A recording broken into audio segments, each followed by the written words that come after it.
Now this illustration is still illustrating requirements for a dedicated electrical space.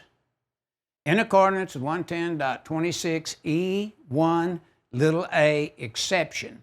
Notice we still need the 6 foot to that roof line and have the clearances for 6 foot so that we can get in and out of the top of that equipment without damaging the equipment some way. And notice we're not supposed to stack stuff on the top of that switch gear, which folks do. We know OSHA doesn't like that at all.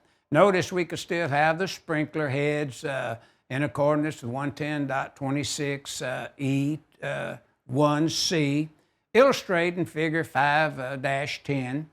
The suspended ceiling is not a structural ceiling. It's just added in below the structural ceiling and may be located in the space above the electrical equipment as 110.26E1a exception permits, along with 110.26E1d as in dog.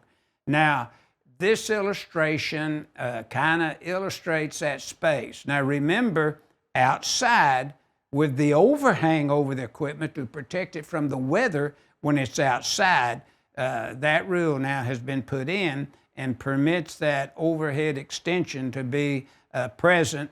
And so this kind of goes through the dedicated electrical space inside and outside the building.